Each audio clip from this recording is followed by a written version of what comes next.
Good afternoon, everyone. Hopefully you guys can hear me okay. Many of you know Suzette from her time at the first Trump White House as the former federal chief information officer, where she was responsible for overseeing technology modernization across the entire federal government, a portfolio that spans hundreds of agencies, millions of employees, and some of the most complex IT environments in the world. But I know Suzette as an ambassador of her home state of Louisiana, where she, go Louisiana, yeah, I love that. Woo. Where she introduced me to the people, to the culture, the music, and of course, perhaps most importantly, to LSU football. Go Tigers. Woo. Love this. Okay. Suzette came into the government after a distinguished career in the private sector and quickly became one of the leading voices pushing federal agencies to rethink digital services, cloud adoption, and citizen-centered government. Suzette, it's wonderful to have you. Thank you. Quite an intro there. I appreciate it. And I have to say, when we were preparing for this, they told us that the style is called the silent disco. And I'm going to age myself because I'm like, what the hell is that? I thought there was going to be like a disco ball. It was going to be some, yeah. And I like my friends that got a little Louisiana spirit in there. Mardi Gras just went over. So if we want to, we can disco later. But awesome. All right, now we got to really do business. Now we got to do business, exactly. So Suzette, I want to ask you from your time when you were federal CIO, you came into the government at that time from the private sector, and you suddenly saw, you sat atop the entire federal technology enterprise. What's one thing that surprised you most about how government technology actually operates? That's a great question. What surprises me, and maybe shouldn't have been as much of a surprise, is how across many agencies they were actually able to be successful despite tools and legacy processes that I hadn't seen in private sector in a decade.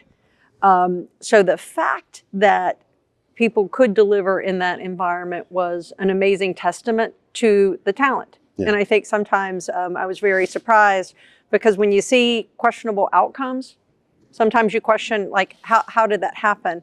One of the most exciting things was seeing how capable people were and how passionate they were about the mission. And the reason I'm still here and still doing work across multiple states, multiple federal agencies, and about 20 technology companies is that mission and that same passion.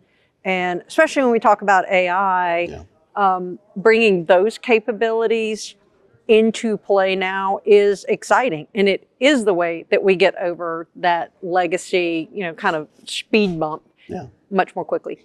I mean, it's incredible. I mean, I think you said it better than I could in terms of just the talent that we have in government and the drive. A lot of these, I was one of them. I worked in government. I mean, most of my career was in government, and it was because of the mission. I really strongly believed in the mission like I do today. I want government to work for the people. And so, it's remarkable. It's incredible to see that what we've been able to accomplish with that remarkable talent with, as you say, in terms of the technology and the systems and the tools that government employees have, that it's different than, it's different than the private sector when you have the leading edge of everything. Yeah. And budgets that come very quickly, on time, a quick procurement process, those types of things. Yeah. But I'm going to kind of jump in because you asked the question to one of the questions that's on here. One of the things as we look at operationalizing AI that is so important, doesn't matter government, public sector or private sector, is that those with the deep subject matter expertise, they have to be at the table in the very beginning. And, where you start, what pilots. And as Cumbie said, I was very lucky to actually be in the Oval Office and sign some of the first policy about use of AI in government technology. So kind of I've been on the journey the whole time.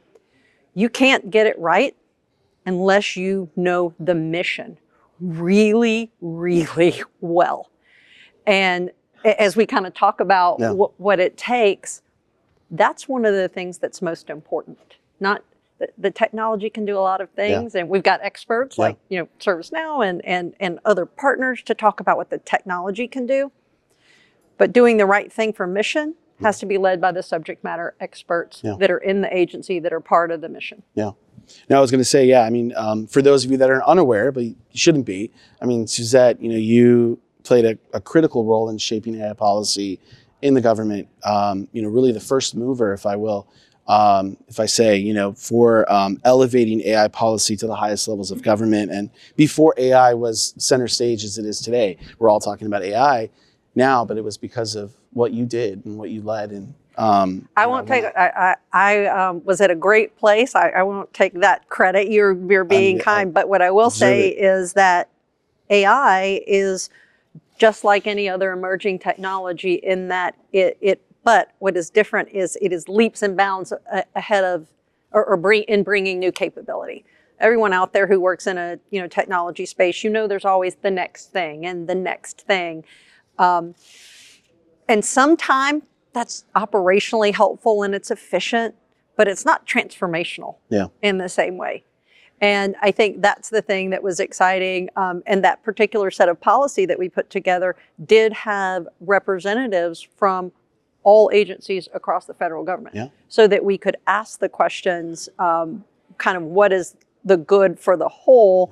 And what we did was more about guardrails and what responsible AI looks like, not the details of how and what you do, but what should be the boundaries. And that's something that's even more important now as we look at operation at scale, because all the things that we were doing then were the first pilots, right? The national labs were doing some great things. The Department of War was doing some great things. National Science Foundation had funded amazing research projects. But those weren't being used on everyday missions, and they weren't being used broadly by the entire workforce or the entire operational workforce in places. We were starting, we were looking, we were testing, and the first thing we did was put up those guardrails. That's what's important now, is to continue to say, when you move to scale, what are the guardrails, what are the outcomes that we want to achieve? And while we are scaling and delivering, are we still measuring the outcomes and understanding what we are actually touching in that mission process? So I feel like we're talking about this right now in terms of the administration's AI action plan. These are exactly the things that are part of that plan. It sets a very ambitious agenda, vision, and agencies are working very hard to implement the plan across government. As you reflect on your time supporting AI in government, now from the private sector, what would you say that, beyond the sort of, well, yes, we need to have guardrails, we need to have at design, at the onset, thinking, we need to have the subject matter experts, as you say, at the table, whether it's from government, the incredible talent that we have in the federal workforce, to industry expertise as well. And, what would you say in terms of what it looks like for agencies to really operationalize AI well, at speed and at scale? I mean, that is literally why we're all here, what we're talking about. But, Well, and this is one of the ones, as we were talking, I actually wrote down, because I didn't want to forget, because there are, again, in a transformational technology, it's not like we're tweaking a small thing. We have the opportunity to fundamentally change how work is done, which changes, it changes the risks, it changes the skills that are required for the workforce, and it also makes you measure your outcomes differently. So when you think about, so go back to, I'm thrilled with the AI action plan, because you know what? We were doing pilots. That was great. The use case lists, they're fantastic. They abound, they're abundant, right? They're everywhere, but there's not, we're still in that scaling phase. So ensuring that you understand the needed skills from your workforce, not just your tech workforce, but the operational workforce that is delivering on the mission. That means if somebody's in a call center, that they understand what's going on kind of behind, and what tools that you're bringing AI into that conversation or into that exchange to help for. If you're a warfighter out in the field, right? what are the capabilities and types of information that can be delivered through AI, what doesn't. We're hearing all kinds of places that need new regulations. So understanding, making sure that the workforce has the skills and that you're continually updating those at the pace that the technology is changing. We talked about governance and guardrails, but that is a more mature governance and holistic. Again, it's not about the technology, it's about how information and data is actually being used in the agency. Those were some of the really early discussions when we were talking about AI, is that sometimes people looked at the components separately. And to operationalize at scale, you cannot. Yeah. The workforce, the data, the tech itself, the mission measures of success, all of those go into it, and having a robust kind of risk framework and how you're going to use that to operate. Data discipline.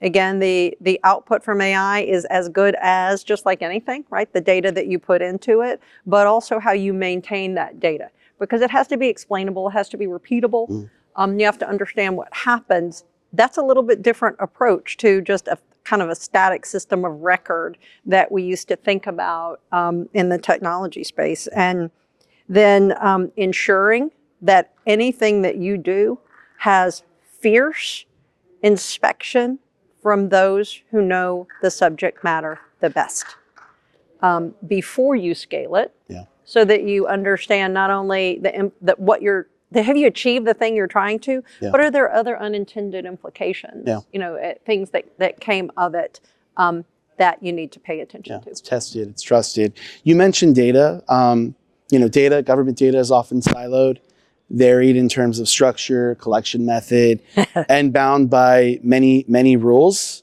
Some of the rules conflicting with each other. ServiceNow, we just released our blueprint for agentic business, agentic government, and it lays out how AI, data, security, and workflows fit together to empower success. So fit ultimately to achieve the outcomes that we're all trying to drive.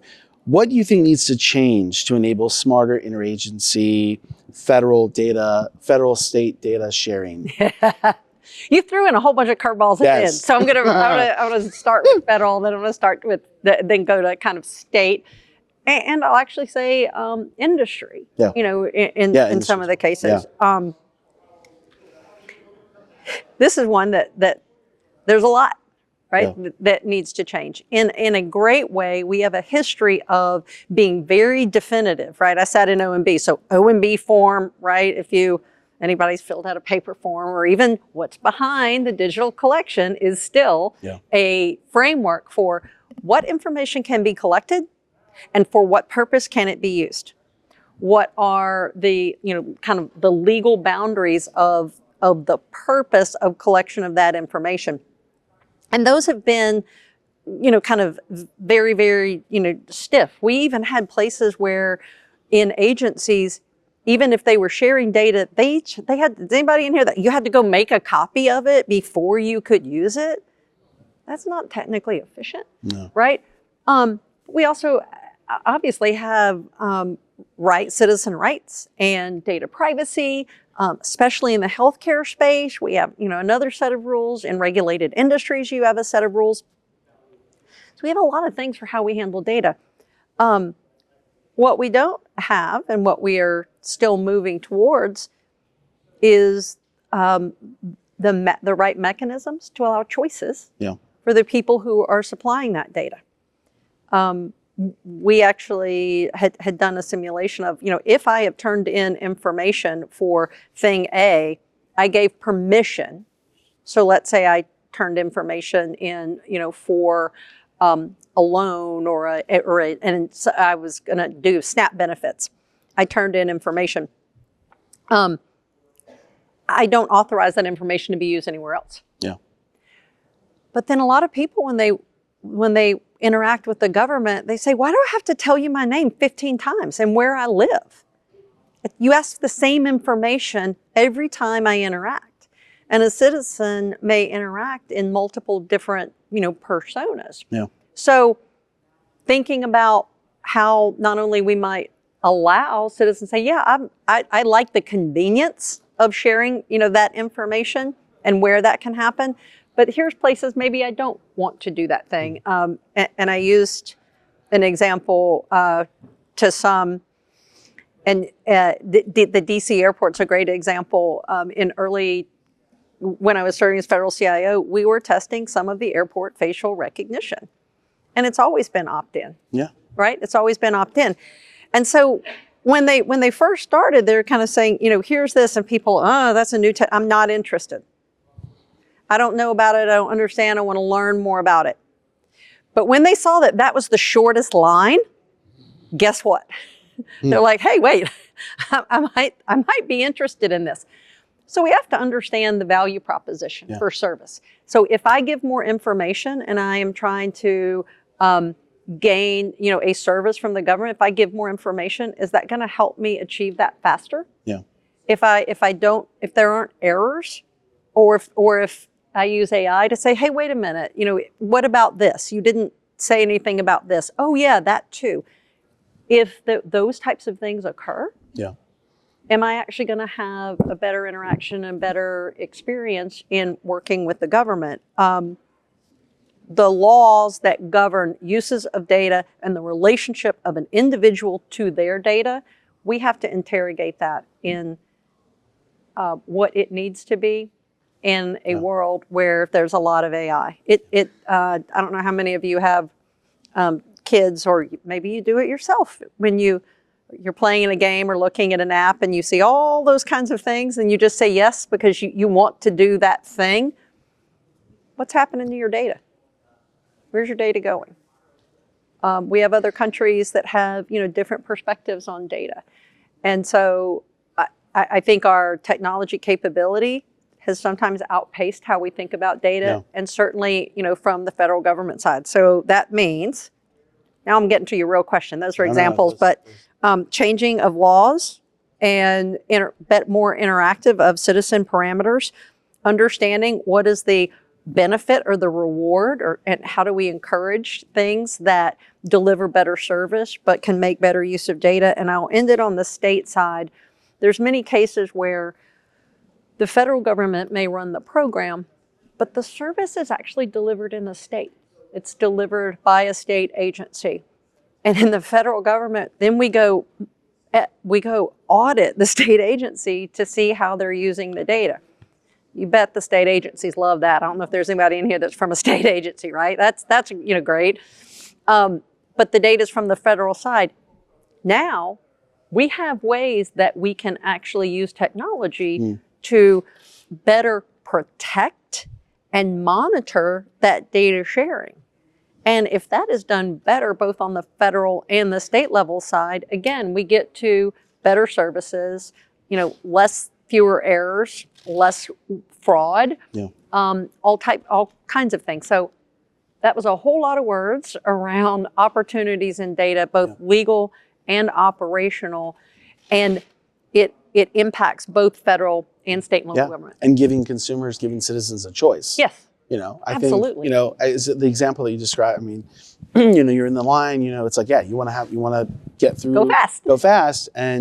But people forget, that's a choice. You could opt in to the facial recognition, you can't. And every once in a while, you'll see someone be like, I don't want to have that. Okay, well then you got to go into the longer line. Yes. But it's a choice. Right. And I think that's the right approach. Yeah. Right. And we have a lot of conversations right now going on about identity and identity management. And some of the biggest areas that actually generate fraud is where we haven't managed identity effectively. Yes. And that allows, something nefarious to happen. Yeah. I kind of lump that in with how we have to think about data, because our identity is a combination of the data about us. Yeah. No, exactly. I want to ask you about sort of the workforce, talents, skilling, upskilling, reskilling, and really building a pipeline of tech talent. And you've talked about this before. It's as important, if not even maybe more important, than the investment that we make in technology. It's the investment in our people. Yeah. ServiceNow, we partner with hundreds of universities globally to provide that in-demand skills for the private sector, for government, for the public sector. And we provide our curriculum oftentimes, free for our federal customers. How can industry best support the federal workforce in terms of the skills, in terms of the personnel, in terms of the training? That's a great question. And I'm going to answer both industry, but also kind of some of the things that the government is doing, and kind of how you kind of might fit in and honor those. But first of all, from the industry perspective, you already named a great one. Like here's our curriculum. Here's what we think are important skills to have if you're working in a technology, both either technology delivery or operational space. With AI, whether that's certifications, whether that's continuous education, that's kind of the base, right? Start recognizing it, making it available widely, making it available through many pathways, individual learning, as well as whether it's traditional classroom in higher ed, a technical school, or it's just that person chooses to go do something. The other kind of piece of the learning that is important is when you go in to do a project and an implementation, make that part of the project. That was actually one of my biggest frustrations when I was serving in the federal government, because I'd see people like looking at the project and they're trying to make it as lean and as efficient as possible, but readiness for the workforce and continuous education about that thing they were implementing was often not even on the list. That doesn't happen in private sector. We have a couple of industries we know of, right? If you're in the medical industry, if you're a CPA, if you're in some parts of our construction industry, if you fly a plane, you have to get certified all the time to be effective, to operate that thing. We're operating a powerful thing, right? So as industry and as somebody that is delivering the tool, having the voice to say, we need to make sure the people using this tool are ready to use the tool. And on the government side, it's going to continue to even hope that there are places where people say that is important because it is such a change in what we've done in the past that we're going to make that investment. And we're going to demand that that is part. I know I shared with you one of the things that I'm doing now, and I'm very thrilled about it, is working on a National Science Foundation grant that is actually following AI research into how it influences curriculum. It institutes that train, and then how those people go into the workforce, and then how employers look for those skills. And you might say, well, that's like, what about that? The taxonomy and the nomenclature, right? The lexicon that we use to say, what am I learning? How does that move into industry, and how does that affect jobs?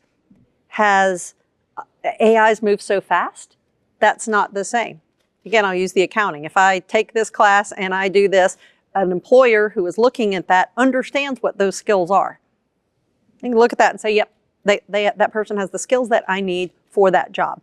We're not there, right, on AI. So industry can be very involved in identifying what are the key skills? What do we call those skills? How do we ensure that those skills are available in many places for individuals? And how do we measure and reward those as we're going forward? So, But it's that continuous sort of learning. Yes. It's that continuous sort of encouragement to learn. Yes.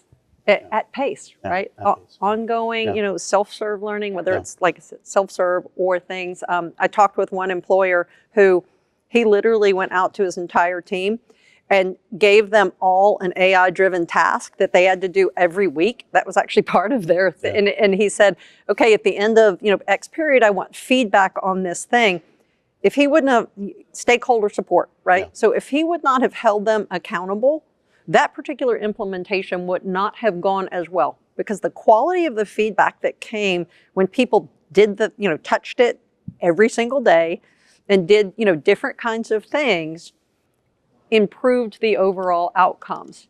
And they were highly successful at the end of the implementation. That's incredible. Under your leadership in the last Trump administration, you were at the forefront of public-private coordination on technology efforts. And I know this because as both when I was in government and in the private sector working with you and your team, there was a lot of collaboration, there was a lot of coordination, there was a lot of input that you, as you say, from the subject matter experts, from industry, from all of the key stakeholders. Yeah. How should public-private coordination evolve so that agencies can lean more on partners effectively without compromising the accountability, without oversight, or long-term capability inside government? I'm going to share with you something that I've seen to be very effective, right? Yeah. And this is kind of from the standpoint of those serving in government. When you are delivering on a mission inside the federal government, you are doing the thing at the global scale. There's nothing bigger. There's also nothing more intense. And very often, I would find people who were the world's experts on a silo of things. But sometimes they didn't see the breadth around all kind of the other spaces. Industry and private sector often builds a technology and then they put it in manufacturing, they put it in financial services, they put it in government, they work with it in agriculture, energy. And so you see nuances, whether that's risk, whether that's guardrails and implications, whether that's opportunities to do something different. You see all those things in an everyday basis. Kind of culling those into something that could be helpful and meaningful to government is always an advantage.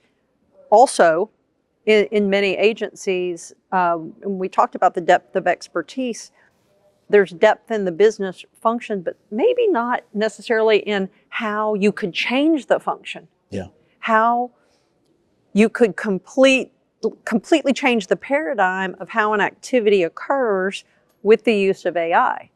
And not only just bringing that idea, but bringing a reference point so that somebody inside a federal government process can look and feel and talk to someone who's done that, or they can observe it. And I've seen that be like the light bulb moment. Right? Everybody can put out as many white papers and ideas. It means something different when you can see it. You can talk to someone else who's done that thing or implemented it. And that helps kind of move both the pace along, but it helps kind of reframe in an operational perspective that's specific to the mission. No, I remember from my time in government, we would get industry, they would, come to us after a product or a, service, especially when I was at Treasury, a lot of the innovations and, in the financial services space, they'd come to us and be like, here's a new thing. And there is that kind of moment of like, okay, we are, public service, we're federal employees, we know our mission, we care about our mission deeply, and here's the private sector coming in. They're more profit driven, they're more, innovative, but there is that kind of moment, like aha moment that you get from like looking at it from the lens, from the outside in, as like, this can improve or be more productive. This can actually help achieve our mission faster, better, cheaper. And, And I think specific to AI, what is very useful from private sector industry right now, especially early adopters, are sharing the problems. Not just sharing the successes, but sharing kind of what happened that we didn't expect. How do you address explainability? What kinds of feedback have you gotten from whomever you're serving? What did they not understand? So not just sharing the successes, but sharing the places that you stubbed your toe or the roadblock, so that hopefully that might be something that doesn't happen. And like you said, there are some times that it's kind of funny. I know somebody brought something and I said, well, what if the customer doesn't like this? They said, well, they just go to somebody else. I'm like, well, we're the federal government. They're not going to someone else. We are the only game in town for some of these things, right? So it's not, you have to understand how to serve everyone that is in the population addressed by that mission. Yeah. So understanding how to achieve success is really important, but understanding what not to do is, and in many cases, private sector industry is ahead right now. Yeah. Well, I see that we are exactly at time. Yay! Thank you for the silent disco. Thank you so much. Thank you.